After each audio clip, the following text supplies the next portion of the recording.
स्वागत है आप सभी का। आज हम एक्सप्लेन करने वाले एक न्यू कोरियन ड्रामा जिसका नाम है बोन एपेटी यो मैजेस्टी, जिसका मतलब होता है अपने खाने का आनंद लीजिए। कहानी की शुरुआत आज से सैकड़ों साल पहले चोजन एरा में होती है, जहाँ पर हम कोरिया का एक राज्य देखते हैं। एक बहुत ही क्रूअल राजा रहता था वहाँ पर, और आज सैनिकों ने एक क्रिमिनल जिसका नाम जियोंग होता है उसको पकड़कर किंग के सामने पेश किया है और जान से मारने की सजा सुनाई गई है। किंग ने कहा कि खाना बनाया था तुमने, उसने मेरे मुंह का टेस्ट खराब कर दिया, तो तुम्हें मौत की सजा सुनाई गई है। पर तुम यहाँ किचन की हेड हो, इसलिए तुम्हें एक और मौका दिया जाता है। अब तुम रोज मुझे नई नई डिश बनाकर खिलाओगी और कोई भी डिश रिपीट नहीं होनी चाहिए। और अगर जिस दिन मुझे तुम्हारा खाना खराब लगा, उसी दिन मैं तुम्हें जान से मार दूंगा। जियोंग हमें बताती है कि ये यहाँ की नहीं है, ये 2025 में एक बहुत ही अच्छी शेफ हुआ करती थी। इसने कोरिया का पॉपुलर कुकिंग शो भी जीता था। इसे फ्रेंच डिश बहुत अच्छी बनानी आती है, इसलिए शो के थ्रू ही इसको फ्रांस जाकर एक 3 स्टार फ्रेंच रेस्टोरेंट में काम करने का हेड शेफ बनने का मौका मिला था। जियोंग के लिए यही किसी सपने से कम नहीं था। रात को ड्रिंक किया और अगले दिन अपने डैड से बताती है तब कुछ कि मैं आने वाली हूँ, मेरा ये हो गया। डैड भी बहुत खुश होते हैं और इन्होंने इसे अपने पास मिलने बुला लिया फटाफट से, और इसको एक चोजन एरा की बुक भी मंगवाते हैं। जियोंग ने बुक ले ली और फ्लाइट में जाकर बैठ जाती है। फ्लाइट में खाना खाते हुए बाहर सभी सूर्य ग्रहण को देख रहे होते हैं। इसी दौरान एक आदमी अपनी कॉफी जियोंग की बुक पर गिरा देता है। जियोंग बुक लेकर फ्लाइट के बाथरूम में चली जाती है साफ करने के लिए, और जब पेजेस को खोलती है तो ये कहती है बहुत ही पुराने समय की बहुत ही पॉपुलर डिश के बारे में इसमें लिखा गया होता है, लेकिन एक पेज गायब था। और ये वहीं पर एक लाइन पढ़ती है कि अगर तुम ये पढ़ रहे हो तो प्लीज मेरे पास आ जाओ। अब जियोंग इससे पहले कुछ करे, बुक ग्लो होने लग जाती है और वो चांद और सूरज एक होते हैं बाहर, और अचानक से जियोंग हवा में उड़ने लग जाती है। बुक में जो लिखे वो वर्ड्स थे वो ग्लो करते बाहर आते हैं और जियोंग को अपने साथ बुक के अंदर लेकर जाते हैं। और हमें यहाँ पर जियोंग टाइम ट्रेवल करते हुए दिखाई जा रही होती है और उड़ते हुए सीधा जाकर एक जंगल में जाल के अंदर गिरती है, जो कि पहले के लोग जानवरों को फंसाने के लिए लगाया करते थे। जियोंग को कुछ भी समझ नहीं आ रहा है कि क्या हुआ और इसकी आंखें बंद हो जाती है। उसी दौरान जंगल के बाहर हम किंग को देखते हैं, जो कि आज शिकार पर आए होते हैं और अपनी मदर को याद करें कि कैसे जब ये छोटे थे तो इनकी मदर को क्वीन की गद्दी से हटा दिया गया था। तभी से किंग बहुत ज्यादा गुस्से में रहते हैं और आज गुस्से में शिकार कर रहे होते हैं बाहर आकर। दूसरी तरह हम किंग के पैलेस में देखते हैं। आज किसी तरह का यहाँ पर रिचुअल होने वाला है, लेकिन किंग अभी तक नहीं आए हैं और किंग के ना होने पर रिचुअल को रोक दिया गया होता है। किंग की दादी भी परेशान हो रही होती है कि किंग कब आएंगे। आज शिकार पर जाना गलत था, क्योंकि रिचुअल वाले दिन शिकार करना अब शगुन माना जाता है। किंग की मौत भी हो सकती है इस दौरान, और किंग इसीलिए नहीं आ रहे होते हैं क्योंकि आज के दिन ही उनकी मॉम को गद्दी से निकाला गया था और ये उनको बहुत गलत लगता है। बाहर सब बेसब्री से किंग का इंतजार कर रहे होते हैं। यहाँ पर किंग खुश होते हैं, डियर मारी होती है उन्होंने अभी नई नई, और शिकार करने वाले हैं, पर रिचुअल को पूरी तरह से इग्नोर कर रहे हैं। गार्ड बताता है कि देखो आज सूर्य ग्रहण लगा हुआ है, तो अगर रिचुअल अटेंड नहीं करोगे आप तो देवता नाराज हो जाएंगे और आपको फीमेल घोस्ट दिखाई देने लग जाएगी जहां पर आप चाहोगे। पर किंग का मानना है कि ये सब अफवाहें हैं, फीमेल घोस्ट जैसी कोई चीज नहीं होती है। यहाँ पर जियोंग अभी तक जाल में फंसी होती है, इसकी आंखें खुल गई है और मोबाइल में नेटवर्क खोजने की कोशिश कर रही है और चिल्ला पड़ती है कि प्लीज कोई हेल्प करो मेरी, लेकिन यहाँ पर कोई नहीं आता। जियोंग यहाँ पर हैरान है कि मैं फ्लाइट के बाथरूम में थी तो यहाँ जंगल में कैसे आ गई। यह किंग को अगला शिकार एक फॉक्स दिखाई देती है और अकेले में उसके पीछे भाग पड़ते हैं और एक एरो चलाते हैं जो कि सीधा जियोंग के बगल से होकर निकल जाता है और फॉक्स से अटैक कर वहां से भाग जाती है। तभी एक एरो आकर रस्सी को काटता है जिससे जियोंग फ्री हो गई होती है। पेड़ के पीछे छिप के चिल्लाने लग जाती है कि फॉक्स उधर गई है, मेरे ऊपर तीर मत चलाओ, लेकिन किंग नहीं मानते। तो जियोंग चिल्लाते हुए आती है और कहती क्या तुम पागल हो गए हो, मेरे ऊपर एरो क्यों चला रहे हो।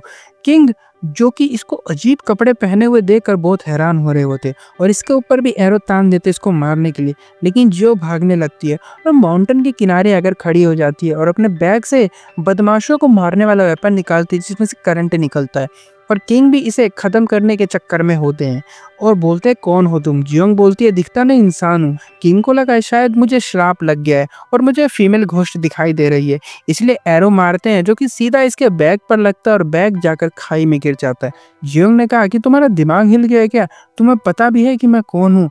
और अपनी फाइटिंग स्किल्स दिखाने लग जाती है जो काफ़ी अच्छी होती है, और बोलती है कि मैं तेरी पुलिस में कंप्लेंट करूंगी, मेरे बहुत सारे फ्रेंड्स अटर्नी है जो कि तुझे जेल में सड़ाएंगे। किंग बोलते हैं क्या बोले जा रही हो ये सब, और तलवार लगा देते हैं इसके ऊपर। तभी पीछे से कोई किंग के ऊपर एक एरो मार देता है जो किंग के शोल्डर में लगता है, और ये जियोंग को पकड़ कर नीचे पानी में गिर गए होते हैं। कुछ देर बाद हमें यहाँ पर कुछ गार्ड्स को देखते हैं जो कि किंग को खोज रहे होते हैं। वहीं नीचे हमें जियोंग का लटका हुआ बैग भी दिखाया जाता है। यहाँ पर जियोंग उठ गई होती है और घायल किंग को देखकर इनकी हेल्प करने का सोचती है, और एम्बुलेंस बुलाने के लिए किंग के पॉकेट में मोबाइल खोजने लग जाती है, लेकिन किंग के कपड़ों में पॉकेट नहीं होते हैं। इतने में किंग उठ गए होते हैं और चाकू लगा देते हैं इसके ऊपर, बोलते हैं कि तुम मुझे मारने की कोशिश कर रही थी, और अटैक करते हैं। पर जियोंग ने इनका पैर जख्मी करके चाकू को छीन लिया और बोलते हैं कि ऐसा बिहेव क्यों कर रहे हो तुम मेरे साथ, कौन सा ड्रामा कर रहे हो तुम, कौन सी ड्रामे की शूटिंग चल रही है यहाँ पर। लेकिन किंग काफी सीरियस है इसको मारने के लिए, वो चाकू छीनने की कोशिश करते हैं, लेकिन जियोंग ने अपनी नाइफ स्किल्स दिखा दी जो कि सच में काफी इंप्रेसिव होती है, और जाकर किंग इसको जैसे तैसे पकड़ लेते हैं। दोनों ने चाकू के पीछे बहुत देर यहाँ पर लड़ाई की, और जियोंग का सर किंग को लगता है जिससे किंग बेहोश हो जाते हैं, और इनको बांध कर ये कुछ देर बाद डंडी से खोदने लग जाती है और पूछ रही होती है कि बताओ मुझे मार क्यों रहे, क्यों मारना चाहते हो मुझे। किंग ने कहा क्योंकि तू भूतनी है। जियोंग बोलते नहीं मैं एक शेफ हूँ। दूसरी तरफ हम एक कैरेक्टर से मिलते हैं जो कि मोकजू होती है, किंग की मिस्ट्रेस है ये, और इसकी दासियत बता रही होती है कि किंग अभी तक फॉरेस्ट से वापस नहीं आया, अंधेरा होने को आ गया और रिचुअल भी रुका हुआ है। मोकजू का अगर पास्ट बता दूं तो इसकी मदर एक ब्रोथल चलाया करती थी जहां पर लड़कियों को लाया जाता था और वहां पर मनोरंजन करते थे अमीर लोग आकर, और थोड़े पैसे के लिए इसकी मदर ने मोकजू को एक अमीर आदमी के साथ बेच दिया था, और इसने गुस्से में आकर उस अमीर आदमी की जान ले ली और इसको जेल में डाल दिया गया था। तभी एक दिन इसके पास एक आदमी आया। मोकजू को लगा कि ये इसके साथ सोना चाहता है, पर ये आदमी जेशन होता है जो कहता है कि मैं किंग का कट्टर दुश्मन हूँ और जैसा मैं बोलूंगा वैसा तुम्हें करना होगा, तो मैं तुम्हें जेल से निकाल दूंगा, और ये मान गई थी। अभी मोकजू को लग रहा होता है कि हो सकता है जेसन ने किंग के साथ कुछ गलत कर दिया होगा जंगल में। यह जियोंग से किंग कहते हैं कि मुझे प्यास लगी है, तुम्हें पता है कि किंग को प्यासा रखने की सजा क्या होती है, टैटू देखो मेरा। जियोंग बोलते ऐसे टैटू तो हर गली नुक्कड़ पर बन जाते हैं, इससे ये थोड़ी साबित हो जाएगा कि तुम किंग हो। कुछ देर बाद जियोंग इसे लेकर एक सुनसान घर में जाती है। किंग बताते हैं कि ये मेरी ही जगह है, मैं यहाँ पर शिकार करने के लिए जब आता हूँ तो आराम यहीं करता हूँ। जियोंग यहाँ पर एक हिस्ट्री की स्टोरी सुनाने लग जाती है, एक अत्याचारी राजा के बारे में जो गरीबों का सब कुछ छीन कर उनको भगा दिया करता था, मार दिया करता था। किंग ने कहा कि ये तो मेरी कहानी सुना रही हो तुम। जियोंग बोलते नहीं, ये तो बहुत ही ओल्ड स्टोरी है, और फिर इसको बांध कर यहाँ से कपड़े पहन लेती है उठाकर जो कि सूखने के लिए डाले गए होते हैं। तभी इसको अंदर से आवाज आने लग गई होती है, चेक करने जाती है, तभी एक लड़की इस पर अटैक कर देती है। ये गिल होती है जो कि जियोंग को कपड़ा चोर बोल रही होती है। जियोंग ने इसको समझाया कि मैं चोर नहीं हूँ और ये कौन सी जगह है। लड़की बताती है कि ये जेसन नहीं रहा है। जियोंग को लगता है कि सभी लोग ड्रामे की बातें कर रहे हैं, ड्रामे में शूटिंग करते हैं, ये कैरेक्टर में घुसे हुए हैं। बोलती है कि मेरी हेल्प करोगे मेरा बैग खोजने में, उसने फोन है। लड़की मना कर देती है क्योंकि इसको भूख लगी होती है काफी देर से। जियोंग को भी भूख लगी हुई है, इसलिए खाना बनाने का डिसाइड करती है, और यहाँ बाहर से कुछ एग्स एंड कुछ सामान वामान ला कर ये लोग खाना बनाना शुरू कर देते हैं। स्टेफ है इसलिए बहुत अच्छा खाना बनाती है और किंग को खिलाने लेकर जाती है। किंग कहते हैं कि क्या क्या लाई हो, जहर डाल के लाई हो इसके अंदर तुम। जियोंग कहती है नहीं नहीं, तो किंग कहते खा के दिखाओ। ये खा के फिर किंग को खिलाती है, और जब किंग खाते हैं तो उसमें बहुत मिर्ची होती है। किंग चिल्लाने लग गए होते हैं कि कौन सा जहर डाला है तुमने इसमें, मेरी तड़प तड़प के मौत होने वाली है। जियोंग ने खाया, कहती है इसमें मिर्ची तो नहीं है। फिर जिल ने खाया, वो भी चिल्लाने लग गई होती है बहुत तेज तेज। हो सकता है सब पहले के लोग मिर्ची कम खाते होंगे। फिर कहता है जियोंग अकेले सब खाने लगे, लेकिन इन दोनों को भी भूख लगी होती है, इसलिए मजबूरी में आकर तीखा ही खाना पड़ता है। खाते हुए किंग अपनी मॉम को याद कर रहे होते हैं कि वो भी उनको इतने ही प्यार से खिलाया करती थी। फिर जियोंग और गिल बैग खोजने के लिए जाने लग जाती है। पहले जियोंग ने किंग पर चादर डाला, गिल बोलने लग गई कि तुम्हारा हस्बैंड कितना लकी है, तुम उनका कितना ख्याल रखती हो। जियोंग बोलते अरे ये हस्बैंड नहीं है मेरा। किंग भी सोए नहीं होते, वो ड्रामा कर रहे होते हैं, और कुछ देर बाद इनके सैनिक आकर इनको छुड़ा लेते हैं। किंग कहते हैं कि मुझे 2 चुड़ैल दिखी है, और कुछ भी करके उन दोनों को आज हमें रात को खत्म करना होगा, और घर में आग लगाकर यहाँ से चले जाते हैं। और यहाँ जियोंग हाथ पैर धो रही होती है और गिल से पूछती है कि तुम अकेली जंगल में क्या कर रही थी यहाँ पर। गिल बताती है कि मैं यहाँ पर छुपी हुई थी क्योंकि हमारे जो भी गाँव वाँव थे ना उसको उजाड़ दिया गया है, और इसी वजह से यहाँ पर आकर ही छुप के रह रही थी बेचारी। जियोंग को याद आता है कि जो कहानी सुना रही है तो जेसन एरा में हुआ करती थी। गिल बोलती है हाँ तो ये वही तो है। तभी जियोंग की नजर ऊपर सैनिकों पर पड़ती है और ये चिल्लाने लग जाती है हेल्प हेल्प हेल्प। और तो को एपिसोड 2 की शुरुआत वहीं से होती है, जैसे कि हमने देखा था कि जियोंग चिल्लाने लग गई थी ऊपर सैनिकों को देखकर, और गिल ने उसका मुंह बंद करके कहा कि अरे ये तो वही दरिंदों की टोली है जो कि औरतों को पकड़ कर लेकर चले जाते हैं, तुम उनको आवाज मत लगाओ। लेकिन अब देर हो चुकी थी, इन्हें भी बाकी औरतों के साथ पकड़कर जेल में डाल दिया जाता है। जियोंग काफी चिल्ला रही होती है और इन्हें किडनैपर बोल रही है। बाकी महिलाएं इसको डांटने लगी कि तुम चिल्लाना बंद करोगी वरना हम तुम्हें पीट देंगे पकड़कर। पर जियोंग चिल्लाई जा रही होती है बार बार। इसे गार्ड्स पनिशमेंट करने के लिए इसका मुंह बांध देते हैं। जियोंग के लिए अब लिमिट क्रॉस हो चुकी थी।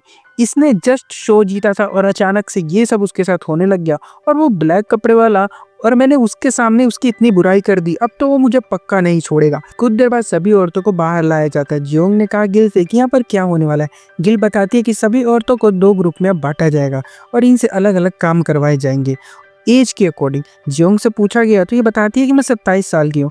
फिर गिल से पूछा गया तो इसने कहा कि मैं 28 साल की हूँ, ताकि जियोंग के ग्रुप में आ सके, और ऐसा होता भी है। लेकिन गिल अभी छोटी लड़की है।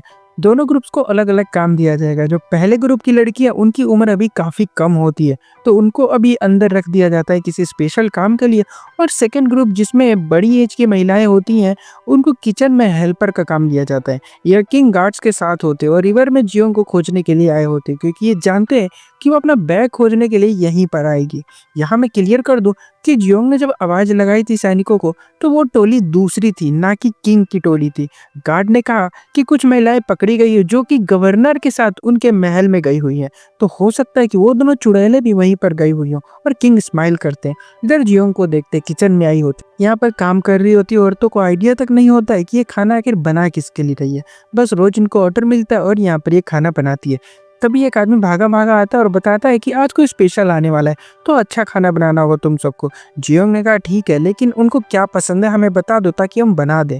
पर आदमी ने मना कर दिया। यहीं पर हम इयोन से मिलते हैं, जो कि गवर्नर का बेटा होता है। बोलता है देखो खाना अच्छा बनाना वरना तुम्हारी जान भी जा सकती है। जियोंग मान गई होती है और इयोन उसे अकेले में लाके बताता है कि आज चीफ इंस्पेक्टर और उनके डैड आने वाले हैं।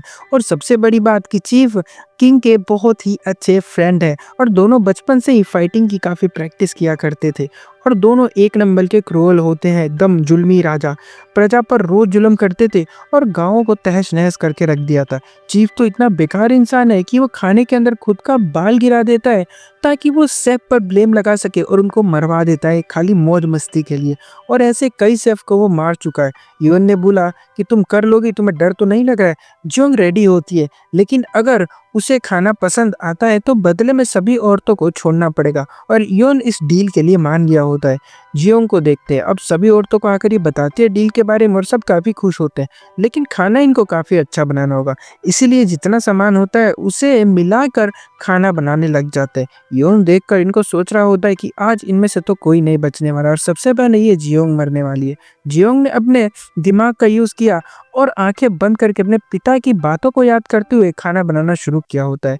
और कुछ देर बाद चीफ अपने डैड के साथ यहाँ पर खाना खाने आ गए होते, लेकिन उससे पहले चीफ को अंदर लाया गया जहाँ पर पहली ग्रुप की जो लड़कियां थी जिनकी उम्र काफ़ी कम थी, उन लड़कियों में से आज चीफ चुनेगा जिसके साथ वो रात बिताने वाला है। फिर खाने के टेबल पर लाया जाता है। चीफ ने कहा कि ये कैसा खाना है, यहाँ पर तो एक मांस का टुकड़ा रखा हुआ है, मैं ये खाऊंगा। और ऐसे जलील करने के लिए मेयर तुमने मुझे यहाँ पर बुलाया था, शेफ कौन है, यहाँ पर लेकर आओ उसको। किचन हेड जल्दी से गार्ड को ऑर्डर देता है और सभी औरतों को उठाकर बाहर लाया जाता है। जियोंग काफ़ी कंफ्यूज होती है और सोच रही है कि आखिरकार इसने खाना खाने से पहले ही डिसीजन कैसे ले लिया। खाने को टेस्ट तो करे तब तो पता चलेगा कि कैसा है। बोलती है कि पहले खाना खाओ, अगर खराब लगे तो हमें मार देना। चीफ ने कहा कि हाँ ठीक है, लेकिन पसंद नहीं आया तो मैं तुम्हें मार दूंगा। जियोंग मान गई होती है। इतने में चीफ गवर्नर से बोलता है कि मेरे पास आपके लिए भी कुछ है, और यहाँ पर गवर्नर की बेटी को लेकर आता है। गवर्नर काफ़ी भड़क गया होता है और चीफ की जान ले लेगा, इतना गुस्सा आ रहा होता है इसको, लेकिन इसे मारना पॉसिबल नहीं है। चीफ ने कहा कि देखो खाना तो मैं खा लूँगा, लेकिन अगर खाना अच्छा नहीं हुआ तो तुम्हारी बेटी मेरी मिस्ट्रेस बन के मेरे साथ मेरे महल में चलेगी। बहुत ही घिनौनी बात होती है ये, पर जियोंग को कॉन्फिडेंस होता है कि इसका खाना बेस्ट है। चीफ और उसके डैड दोनों ने खाने को खाया और इतना अच्छा था कि दोनों की बोलती बंद हो गई होती है और खाना चाहते हैं, लेकिन शर्म के मारे नहीं मांग रहे होते। शर्म क्या होती है, ये सोच रही कि अगर हम लोगों ने तारीफ कर दी तो गवर्नर की बेटी को मैं मिस्ट्रेस कैसे बनाऊंगा।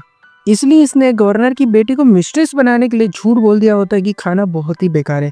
जियोंग बोलती है कि ये झूठ बोल रहा है। गवर्नर ने भी चखा और चिल्लाने लग गया कि इससे अच्छा खाना मैंने आज तक नहीं खाया, ये तो बहुत ज़्यादा बेहतरीन है। मेरी बेटी को मिस्ट्रेस बनाने के लिए तुम ये सब बातें कर रहे हो। और तलवार से मारने ही वाला था कि गवर्नर का बेटा इयोन इसको रोक लेता है और इयोन ने सभी औरतों को सजा सुना दी। जियोंग चिल्लाने लग गई होती है कि मुझे मत मारो, मैंने कुछ गलत नहीं किया, हमारा खाना बहुत अच्छा है। और फिर जियोंग को लिटाकर इसका गला काटने वाले थे, तभी सामने से किंग की एंट्री होती है, जो ये सब रोक देते और जियोंग के पास आकर कहते कि तुमने बनाया है, मैं कैसे मान लूँ कि ये टेस्टी है, मैं पहले टेस्ट करना चाहता हूँ। जियोंग ने सोचा कि ये आवाज़ तो कुछ सुनी सुनी सी लगती है और पीछे मुड़कर देखती है तो ये किंग होते हैं और कहती है ये तो वही लड़का है, मतलब ये सच बोल रहा था, ये यहाँ का किंग है। फिर किंग ने इसका खाना मंगवाया और कहते कि पहले तुम खा के दिखाओ, जहर तो नहीं डाला है तुमने। जियोंग चखती है, फिर किंग खाते हैं और इनको गूज़बम्प आ गए होते खाकर, क्योंकि खाना बहुत ज़्यादा बेहतरीन होता है। ऐसी डिश आज तक नहीं खाई होती है इन्होंने। सब खा गए होते हैं, पूछने लग जाते हैं कि तूने बनाया कैसे। जियोंग ने सब कुछ बताया। किंग मान गए होते हैं कि ये सच में एक बहुत अच्छी शेफ है और पूछने लग जाते हैं कि तुम्हारी उम्र कितनी है। जियोंग बताती है 27 साल। किंग ने कहा इतनी बूढ़ी हो गई हो तुमने अभी तक शादी क्यों नहीं किया। जियोंग बोलती है मैं यहाँ से नहीं आई हूँ और अगर मैं तुम्हें बताऊंगी कि मैं कहाँ से हूँ तो तुम मानोगे नहीं। तो पास आकर बोलती है कि फ्यूचर से आई हूँ मैं। किंग ने कहा कि बकवास मत करो और ऐलान कर देते हैं कि इसे अपने महल में लेकर जाएंगे, ये कल तो इसको कोई नहीं मारेगा। अभी के लिए जियोंग की जान बच जाती है। गवर्नर ने किंग से कहा कि तुम इन औरतों को बचा क्यों रहे हो, नहीं बचा सकते हो। किंग गुस्सा हो गए होते और कहने लग जाते कि तुम्हारी जब अपनी बेटी की बारी आई तो तुम इतना कर रहे हो, और मेरी मदर को जब टॉर्चर किया जा रहा था, उनके साथ जो गलत हो रहा था, तब तुम वहीं पर खड़े थे, तुमने कुछ नहीं किया था। और यह गिल और जियोंग जेल में होती है। जियोंग ने कहा कि कल हम राजमहल जाने वाले हैं, लेकिन मुझे अपने घर जाना है। गिल ने कहा कि कहाँ पर है तुम्हारा घर। जियोंग इसको सब कुछ बताती है और बोलती है कि मेरी वापस जाने का रास्ता वो एक बुक के अंदर है, जो कि अभी मेरे बैग में है और वो माउंटेन पर से नीचे गिर गई थी। बाहर किंग चांद को देख रहे होते, तभी इनके पास चीफ आता है और दोनों फाइट करने लग जाते, क्योंकि बचपन के बहुत अच्छे फ्रेंड और साथ में फाइटर भी है। किंग ने कहा कि जियोंग को मैं महल लेकर जाना चाहता हूँ और बाकी औरतों को छोड़ दो, और अब हम औरतों को पकड़ना और मारना बंद कर सकते हैं, क्योंकि हमें ये सब करना अच्छा नहीं लगता है। चीफ ने कहा कि तुम ऐसा क्यों बोल रहे हो, लेकिन पीछे से इयोन ने जो प्रॉमिस किया था, यानी जियोंग को फ्री करने का, खाना अच्छा लगने के बाद उसको पूरा किया होता है और जियोंग और गिल को छोड़ दिया होता है और भागा भागा आता है और किंग को बताता है कि दो औरतें यहाँ से भाग गई है जिनको आप कल राजमहल में लेकर जाने वाले थे। यहाँ दोनों लड़कियां माउंटेन पर जा रही होते। गिल अपनी लाइफ के बारे में बताती है। ये और इसकी मदर बहुत दूर से यहाँ पर इसके डैड को खोजने आए थे, लेकिन एक दिन सैनिकों ने इन पे हमला कर दिया जिसमें इसकी मॉम की मौत हो गई और गिल यहाँ वहाँ भटकती फिर रही थी और वो उस घर में छुपी हुई थी जाकर। जियोंग बोलती है कि तुम मेरे घर चलोगी मेरे साथ, वहाँ पर तुम फ्री हो, तुम जो चाहे वो बन सकती हो। गिल कहती है हाँ हाँ मैं जरूर चलूंगी। और फिर दोनों माउंटेन पर आ गई होती है। बैग तो कहीं नजर नहीं आ रहा होता है, लेकिन किंग जरूर आ गए होते हैं और जानते थे कि ये दोनों लड़कियां भाग कर यहीं पर आएंगी। जियोंग बोलती है कि मुझे बैग चाहिए मेरा। किंग ने गार्ड से बोल के बैग मंगाया और इसको दिखाकर बैग फिर से नीचे फेंक देते हैं। जियोंग गुस्से में किंग को गाली दे देती है। किंग ने कहा कि किंग को गाली देने की सजा पता है तुम्हें। जियोंग ने कहा कि बैग ला के दो मेरा, फिर तुम जो बोलोगे मैं वो करूंगी। और सीन कट हो जाता है और फिर हम अगले दिन देखते हैं जहाँ दोनों लड़कियों को बांध कर किंगडम में लाया गया होता है और दोनों काफी डरी हुई है। चीफ ने कहा कि किंग इस लड़की को यहाँ पर क्यों लेकर आए हैं। अब किंग बोलते हैं कि मैं इसको ऐसे नहीं मारूंगा, इसको तड़पाना चाहता हूँ मैं, क्योंकि ये एक बहुत बड़ी चुड़ैल है। जियोंग बोलती है अगर मेरे पास बंदूक होती तो मैं अभी उड़ा देती इसको। यहाँ हम मोगजू को देखते हैं, लड़कियों को डांस सिखा रही होती है और याद कर रही होती है कि जेसन, हाँ वही जिसने इसको जेल से छुड़ाया था, उसने बताया था कि किंग गवर्नर की बेटी को लेकर महल में आ रहा है जो कि बहुत सुंदर है और वो किंग का दिल जीत चुकी है, तो अब वो तुम्हें फेंक देगा, तुम्हारी कोई इज्जत नहीं रह जाएगी। अच्छे से काम करो और किंग को अपनी साइड रखो, उसको सिड्यूस करो ताकि हम अच्छा मौका देकर किंग को खत्म कर सके। मोगजू ने अपनी दासी से पूछा तो दासी ने भी सेम बात बताई कि हाँ गवर्नर की बेटी बहुत सुंदर है, लेकिन ये सब बातें गलत होती है। किंग तो जियोन को लेकर आ रहे, ना कि गवर्नर की बेटी को। ये एक अफवाह फैली हुई है जिसके चपेटे में आ गए होते हैं सब। यहाँ बच्चों ने जियोन को पत्थर मारना शुरू कर दिया और गार्ड बच्चों को मार के भगा देते। किंग कहते हैं कि ये मेरी दासियां हैं, इनके ऊपर पत्थर मत फेंको। ये सुनकर जियोंग और ज्यादा भड़क गई होती है। फिर महल में आगे होते मोकजू जल्दी से किंग को हक कर लेती है आकर और बोलती है कि मुझे आपकी बहुत याद आई महाराज। फिर बोलती है कि ये लड़की कौन है और आप इसको यहाँ पर क्यों लेकर आए हो, क्या मैं आपको खुश नहीं कर पाती हूँ। किंग बोलते हैं अरे ये इंसान नहीं है, ये चुड़ैल है, श्राप की वजह से मुझे दिखने लग गई है और मेरे पीछे पड़ी हुई है। मोकजू ने कहा तो आप इसका क्या करोगे। किंग जियोन का फेस पकड़कर बोलते हैं कि इसको तड़पाऊंगा मरने के लिए और कहते तड़पोगे तुम बहुत ज्यादा। जियोन पूरी तरह से डर चुकी होती है और यहाँ पर एपिसोड 2 खत्म हो जाता है। अब मैं यहाँ पर एक बात क्लियर कर देना चाहता हूँ मोकजू के बारे में, कुछ लोग इसके लिए लेकर कंफ्यूज होंगे। मोकजू की मोम एक वेश्या थी जो कि एक ब्रोथल चलाती थी और मोकजू भी उन्हीं में से एक थी जो वहाँ काम करती थी। उसकी मदर ने उसको बेच दिया था एक आदमी के साथ और मोकजू ने उस आदमी को मार दिया और जेल में बंद हो गई थी। फिर जेसन जो कि किंग का बहुत बड़ा दुश्मन है, उसने इसको जेल से छुड़ाया है और अपनी साइड किया और फिर किंग की मिस्ट्रेस बनाकर इसके महल में भेज दिया ताकि मौका मिलने पर ये किंग को मार सके। तो इनकी प्लानिंग होती है। मोकजो कोई प्यार व्यार नहीं करती किंग से, ये बस यहाँ पर किंग को मारने के लिए आई हुई है। तो हमारा सेकंड एपिसोड यहाँ पर खत्म हो गया है। अब अगले एपिसोड में क्या होगा उसको देखने के चैनल को जरूर सब्सक्राइब कर देना, वीडियो को भी लाइक कर देना। मिलता हो तब तक के लिए बाय।